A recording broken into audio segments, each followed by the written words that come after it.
Herzlich willkommen zu GermanStudios. Ich bin Timo, ich bin dein Host und ich freue mich sehr, dass du bei diesem Podcast dabei bist. In diesem Podcast geht es um das Thema Deutsch lernen und alle anderen Themen, die damit verbunden sind. Ich wünsche dir viel Spaß bei dieser Folge und enjoy it!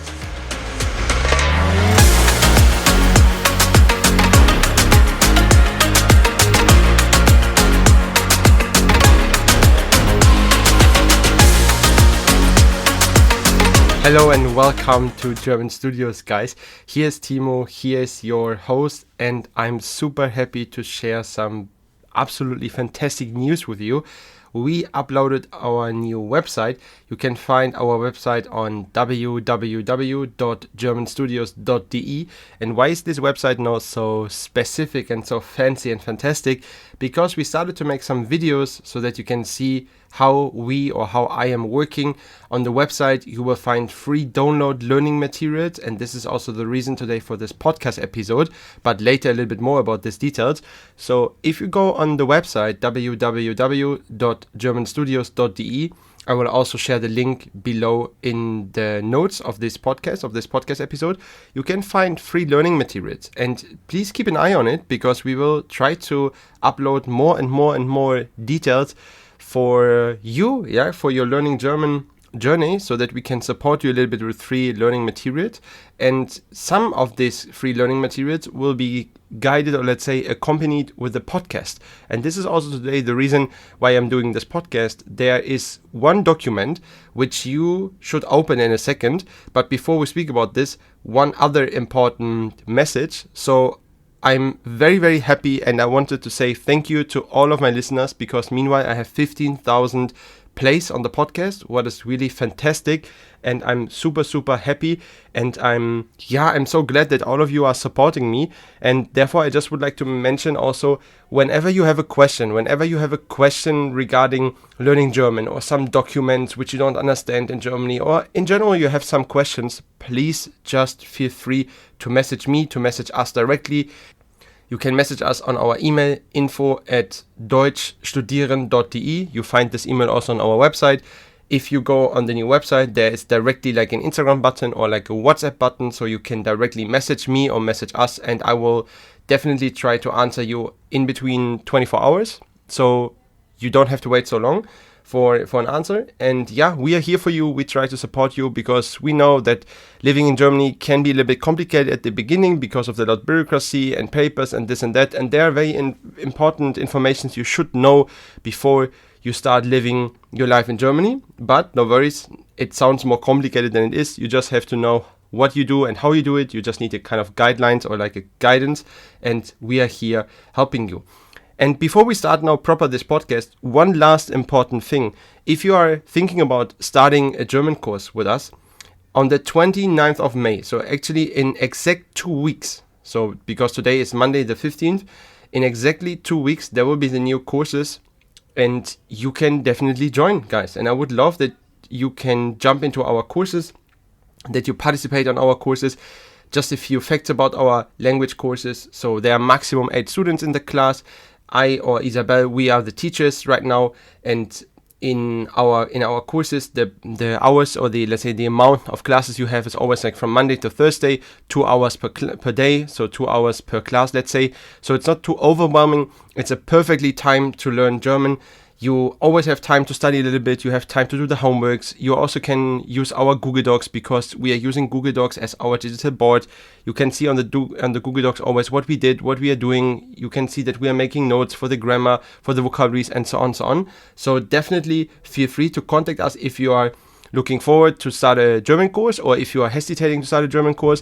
By the way, if you bring a friend, you get 10% discount. So you are getting 10% discount, and also your friend is getting 10% discount. You don't have to be in the same class. It also can be that your friend or just you are taking single lessons, and your friend or you are taking the course. So it doesn't have to be the same thing. And each person you bring to us, you get 10% discount. So your friend, the person you bring us, and you on top as well. And the last thing, whenever you are thinking about, is maybe the online class something for you, you always can try. So we are always offering to all of our students a kind of refund. Our refund policy is very simple. So you participate on the first day and you see if you like it or not. And then you just let us know, hey Timo, hey Isabel, I don't like it. I would like to get my money back. So far it never happened. But in case you don't like it, you definitely get your money fully back. The point is you just still need to book the class in advance. So you just need to book the class as if you would like to participate, because there are just 8 seats and we cannot give like trial seats. So you still have to book as if you would totally participate. But then on the first day, you still can decide if you would like to join or not. Yeah, so feel free to visit our website. Feel free to join the courses on the 29th of May. And let's start now with this great new podcast episode. Like I mentioned already, please take a second now and go on the website www.germanstudios.de, and if you're on this website, you see on top that there's free learning material. If you go there and if you type this in, I do this parallel now as well. So if you hear me typing on my laptop behind, that's me. So if you go on download free learning material on top, you can see that there are like a few download materials coming on top. And then you can see on the left side, there's the name. So please choose the A1 First Class Basics and Tips and Tricks. And you can see on the right side where it's download, just click on this PDF symbol and then the PDF will open. You can download this PDF totally on your computer. This is for you. I did this. So in this kind of PDF, I would like to introduce you with actually like the things what we would learn in the first class. We would learn more in the first class, but this is like one of the main things I would like to talk about to you today. So we are speaking today a little bit about the alphabet, about the introduction, how you introduce yourself, about the Personalpronmen, and also about the conjugations of the verbs. So how you actually conjugate the verbs and what is actually conjugation of the verbs. So please open this PDF and let's start. If you go on the first, or let's say second page, because the first page is more like the overview, the second page would be about the alphabet. And I would like to tell you now how we are pronouncing the different letters. So you can see all the letters from A until Z. And I will start to read them now for you. And you just can carefully listen. And maybe if you want, you also can speak with me parallel. So I will always make a little break in between. So you also can repeat this letter by yourself. So let's start. A, B, C, D, E, F, G, it's not a G, no? Very important, it's a G, H, I, J, K, L, M, N, O, P, Q, R, S, T, U, V, W, it's not a W, it's a W, X, Y, Z. It's not a Z, it's a Z. And this kind of crazy letter, it's called SZ, but I'm always saying like crazy S. So this just pronounced be like an S. And then we have 3 very specific letters. The first one is the A umlaut, but this is just the name of it. If you have to say it, it would be like Ä. The next one is like O umlaut, would be Ö. And the last one is U umlaut, which would be Ü. This kind of 3 last letters are, let's say, the most difficult to pronounce. But if you have these letters in a word, it's much, much easier. For example, die Äpfel, which means the apples. So die Äpfel. And you can see, that's much easier. Or if you go like the U with the dots, yeah, so the U umlaut, so like über. So you can see, okay, it's quite high, yeah. You pronounce it quite high, like über. Yeah, so this is actually quite helpful. So this was the alphabet already, guys. If you go to the next page, you would see like Vorstellung. Vorstellung just means introduction. And you can see like das bin ich. So this is me actually, or that's me. And you have 3 basic questions you could ask a person in the opposite of you, or let's say you get faced with these questions. The first one would be, wer bist du? This means like literally, who are you? Woher kommst du? From where are you coming? And wo wohnst du? So where do you live? Please go on the next page. Then we are speaking a little bit more about the question, wer bist du? Wer bist du? Like, who are you literally? You can, if you get this question, you can answer with Ich bin Timo, which would be literally on the right side, I am Timo. Or you can go like, mein Name ist Timo. So my name is Timo. Or you can say, Ich heiße Timo. My name is Timo as well. You can see that there are in English just 2 versions, although there are in German 3 versions. So the last one, like Ich heiße Timo, would be literally in English, I am called Timo. What is a little bit untypically, so you can just stick with the 3 versions on the right side, and I prefer always if you say Ich bin Timo or mein Name ist Timo. This is actually the one what I recommend to you to learn. If we go into the next page, which have the headline, Woher kommst du? Ich komme aus Deutschland. So here we're speaking about where you're actually coming from. This could be right now, I'm coming from the cinema, but if it's about introduction, of course, it's about your home country, so where you are actually from. Ich komme aus Deutschland means I come from Germany, literally. Or you extend this version a little bit, and you can say, Ich komme aus Deutschland, then you make a comma, although you don't say the comma by speaking, but if you would write it, you would do it like this. Ich komme aus Deutschland, aus Berlin. So I come from Germany, from Berlin. So if you would like to share directly the city where you're from, you can do this, but please first the country, then the city. If you go to the next page, Woher kommst du? Ich bin aus Deutschland, I am from Germany. This is the other option. So if you compare the first page, or let's say the page before, where I say Ich komme aus, you also can say Ich bin aus. This is literally like I am from Germany. You can do this as well. And here again, you can do the country and city thing together. Ich bin aus Deutschland, comma, aus Berlin. But please don't say the comma, it's just for writing. And just an important thing, always at the end of a German sentence, please make a dot, and always the beginning of a German sentence is being capitalized. And by the way, all the objects, noun or substantives, I said this already in a previous episode, always have to be capitalized.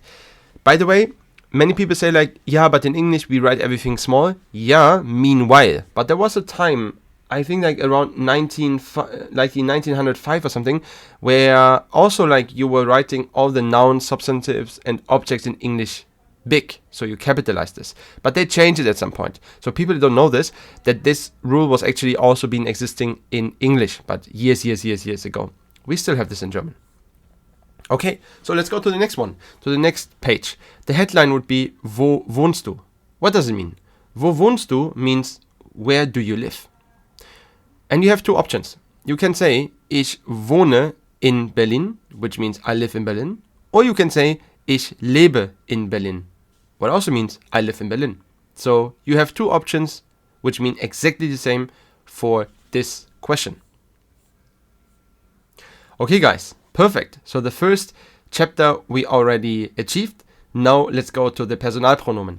If you go to the page of the Personalpronomen, you see many little icons, so little persons, and I did a little table in the middle to make it, just nicer illustrated for you to understand. Let's start on the left side. We start with Ich. Ich, maybe you know this already, maybe you don't know, doesn't matter. Ich means I, so you see a single person. Du means you. So you, single person in front of me, it's not formal. It's very important that I say this. You will see it in a second why. So du means just you, the person in front of me. Then we have es, sie, he, it, she. I know in English you normally say he, she, it, but I on purpose did it the other way around to see it a little bit better. And also this is how we are doing the conjugations in my class. So I always go the structure es, sie. So he, it, she. Then, if we go to the next one, it's wir. It's not wir. Wir is a little bit English pronunciation. It's wir. So this means we.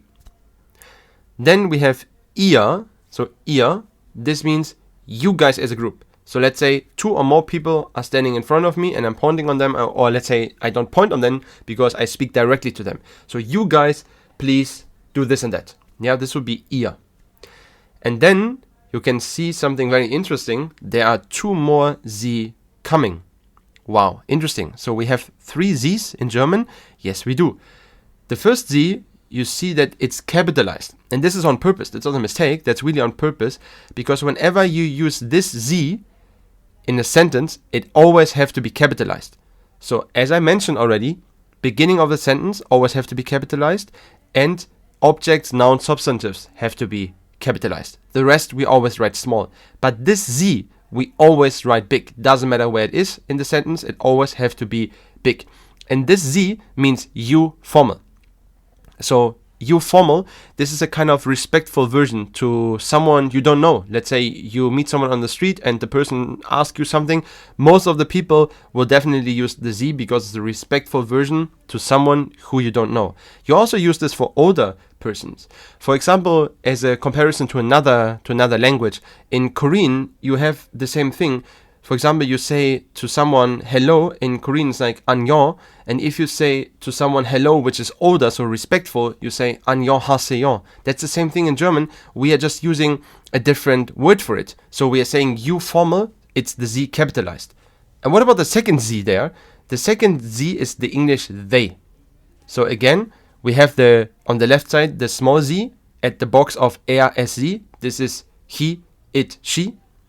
On the other side, we have a capitalized Sie, which is always you formal, so it's a respectful version of you.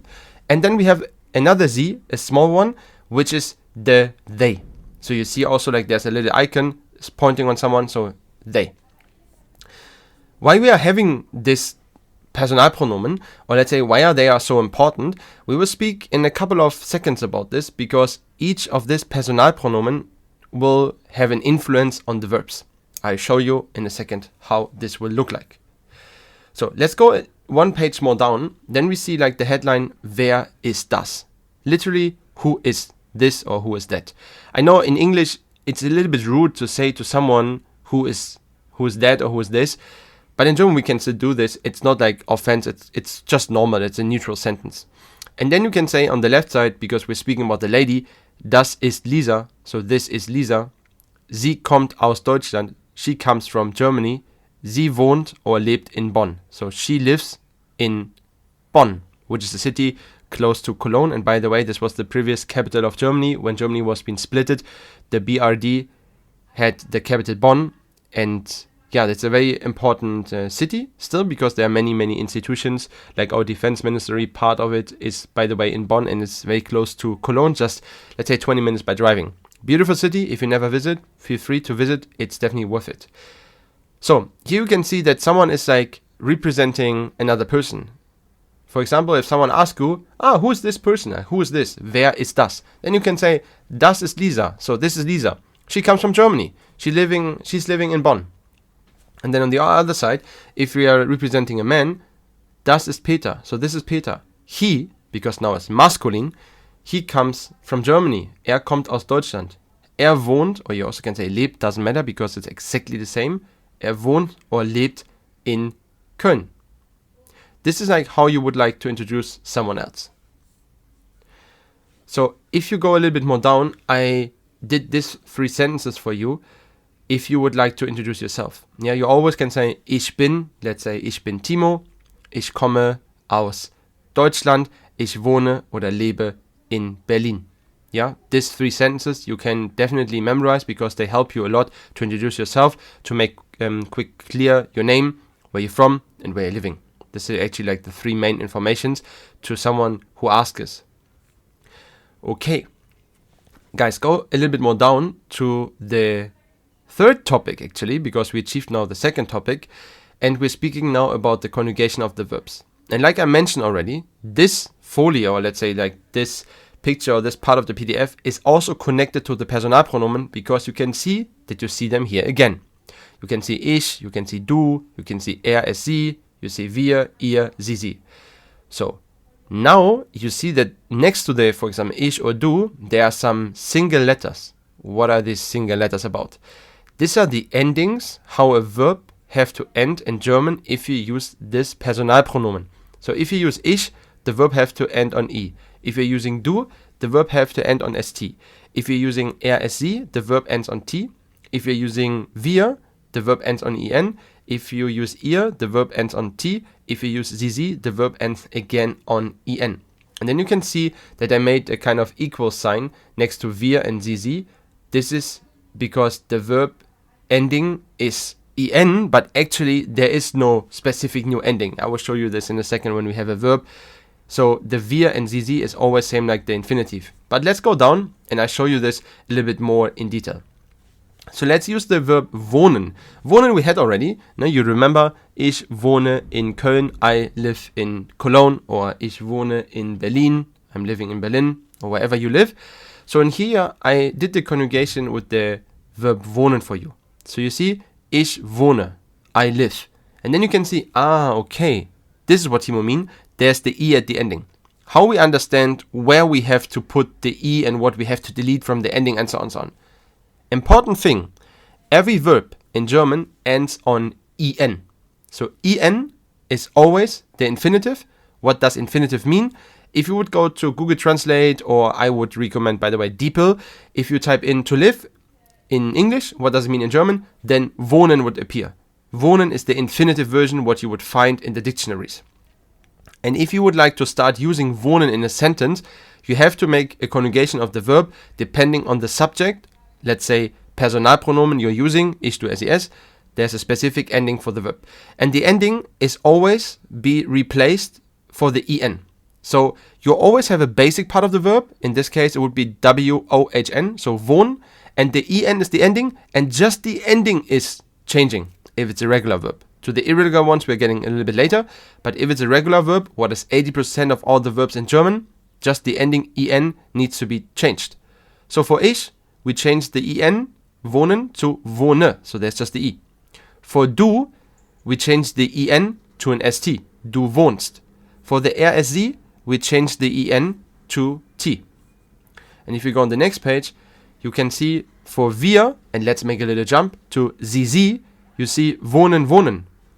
This is what I mean, that wir and sie, this part of the verb, they don't get a new conjugation, it's just infinitive. So theoretically, copy-paste. It's exactly same like the infinitive, very important. Wir and sie, let's say it like this, they don't get a conjugation. What about the ihr? The ihr gets again the t. So en has been replaced for ihr for the t. So ihr wohnt. Perfect. Fantastic. If you go a little bit more down, I also did the conjugation for two more verbs because we saw them already. Leben and kommen. Leben is also to live, same like wohnen. What is the difference? There is theoretically not the proper difference. You can just use both in the same context. And kommen, which is to come. Let me read the conjugation for you. Ich lebe, du lebst, sie lebt, wir leben, ihr lebt, sie leben. This was an email I got, sorry for that. So let's do it again. Ich lebe, du lebst, sie lebt, wir leben, ihr lebt, sie leben. Ich komme, du kommst, sie kommt, wir kommen, ihr kommt, sie kommen. And here you can see it's exactly always the same system. Ich gets the e, du gets the st, sie gets the t. Wir and sie is always same like the infinitive, copy paste, and ihr gets the t. This is how it goes. If you go a little bit more down, you get faced with two new verbs. The verb sein, which is to be, and the verb haben, which is to have. The verb sein is a little bit tricky because it's the only verb in German which is totally irregular. What does totally irregular mean? Let's say, what does irregular mean? Irregular verbs are normally just irregular either ich and du and ses, or just du and ses conjugation. Always wir, ihr, sie is always regular. So, very important. Although the verb is an irregular verb, the maximum irregular conjugation a verb could get is ich, du, ses, or just du, ses. Wir, I always say to my students, is like a reset. So wir is always like the infinitive, and ihr is regular as well, and sie is anyway like the infinitive. But with the verb sein, it's not like this. Sein is the only verb in German which is totally irregular, and you have to learn this verb a little bit by heart. because it's so necessary, we are using it a lot. And I mean, in English, you're using also a lot because it means to be. And to be is being, let's say, in every third or fourth sentence. Ich bin, du bist, sie ist, wir sind, ihr seid, sie sind.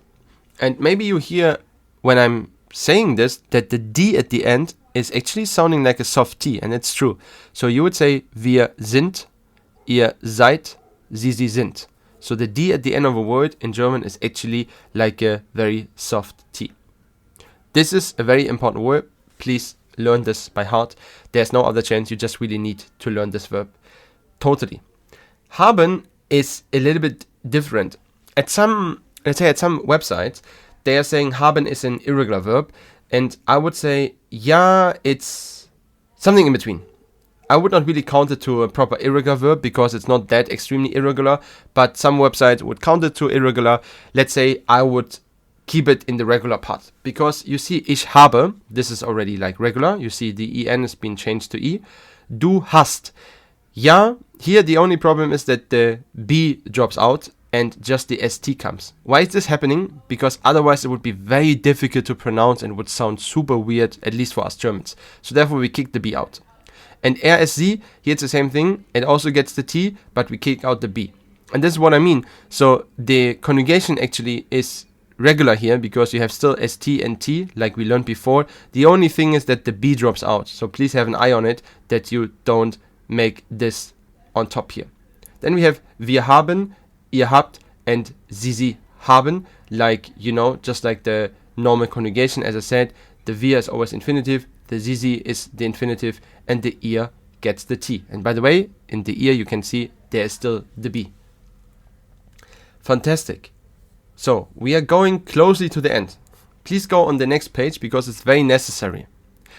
Here we have a category of a verb, or let's say of verbs, which are also regular, but they also have a very specific situation in the way of the verbs are being written as well. Because when a verb before the en, which is the ending of the verb, has an s, so this crazy s, I mean, you see this, which looks a little bit like a b, but I will always call it like a crazy s, but in English, not in English, I mean in the internet you would find it if you type in sz, this letter, or a single s, a double s, a z, or a tz. If this letter is in front of the en is the end of the verb, if these letters are in front of the en, we have a very specific situation in du. I show you what I mean. If you have the conjugation, ich heiße, oh, that's fine. Always like this, the en has been replaced with e. But here in the du, and I circled it with a red circle, there's where the tricky part comes, because normally in the do you have to add the st on top, like I mentioned to you already, but because of the fact there is already the s, double s, z, tz, or I always call it the crazy s, you don't need to add an additional s. So you don't have h-e-i, let's say s, and another st. No, it's already there, it's been counted as an s, so no need to add an additional s, just please add the t. So du heißt, sie heißt, wir heißen, ihr heißt, sie heißen. Heißen means to be called, and it's a regular verb. It's not irregular, it's just regular. And you just see at the do, you just need to pay attention a little bit that you don't add an extra s, because there is already an s which is being counted like an s. And we have the same situation for the other verbs on the right side. Tanzen, küssen, sorry, this is again email. Tanzen, küssen, sitzen, and reisen. So to dance, to kiss, to sit, to travel. All of these verbs, they also have the z, the double s, the tz, or just a single s on the position before the en. And because of that, we don't have to add an additional st in the do, we just add the t. Great, guys. And I recommend to do a table and also to do the conjugation of tanzen, küssen, sitzen, and reisen. Ich tanze, du tanzt. Don't forget, no extra s. There is already the z, which is being counted like an s, so just the t. Sie tanzt, wir tanzen, ihr tanzt, sie tanzen. Ich küsse, du küsst. Don't forget, no extra s, just t. Sie küsst, wir küssen, ihr küsst, sie küssen. Ich sitze, du sitzt. Don't forget, no extra s, just the t. Sie sitzt, wir sitzen, ihr sitzt, sie sitzen. And the last one, ich reise, du reist, please, no extra as just a T, sie, es reist, wir reisen, ihr reist, sie reisen. This is how it goes. Perfect, guys. Absolutely fantastic. And we are almost at the end. Just the last thing. You also can see our little dog, which is our, let's say, mascotchen of the school. The students loved Daisy when we had opened the school. Meanwhile, we are online, which is much better for the quality of the classes and super modern and super fancy, but Daisy is still missing you, and if you are in our classes, she will sometimes appear and we will show her to the video. Therefore, I make the little introduction with Daisy. Hallo, ich heiße Daisy, ich komme aus Berlin, ich bin Timos Hund. And by the way, you can see there's Timos, no apostrophe, because we don't have this in German. There's no apostrophe existing, just in one specific situation, but there will be another podcast about, otherwise the podcast will be too long. And if we go on the last page, I'd say almost last page, where the headline is extra Informationen, so extra informations. As I mentioned already, all verbs are always ending on en. You can see haben, wohnen, and leben. All verbs are always ending on en, and the en is the one what you change of the verb. The rest you just keep. Then always please write the nouns, the objects, and substantives always big, capitalized. Beginning of the sentence capitalized, names being capitalized, also names of cities and countries and so on, and also names of a brand needs to be capitalized, and the rest. And of course on top the subjects and substantives, but the rest please write small. For example, a nomen would be das Auto, you see Auto capitalized, Satzanfang, which means beginning of a sentence, ich wohne, so please capitalize, but ich itself is not always being capitalized. In English, it's always I is always being capitalized, big. In German, just at the beginning of the sentence. If you have it in the middle of a sentence, it's small. And the name, for example, Isabel, please always make it big. Perfect, guys. Absolutely fantastic. This is the first thing what you would learn in A1.1, actually like in the first class, or let's say in the first hour of your first class. And if you like how we are, or let's say how I'm explaining, feel free to join our courses on www.germanstudios.de. I would love to see you there. And if you have any question, feel free to visit the website as well. Give me a message, and there will be more and more extra learning material coming. And there's already the second class of the A1.1 online. So this will be the next podcast episode. Feel free to listen to this as well. And I'm super looking forward to all your messages, to your support in the podcast. Please subscribe, please give a little review, because this podcast is always a lot of effort, which I love to do, but it still takes a lot of time. But I would love to make German much more accessible to everybody, because I think there's a big rumor in the world that German is so unbelievably difficult. I would not agree, and we would love to show you how simple and easy, and also how quick and fast and on a high quality you could learn this language. Thank you so much, guys. Have a lovely day and see you soon.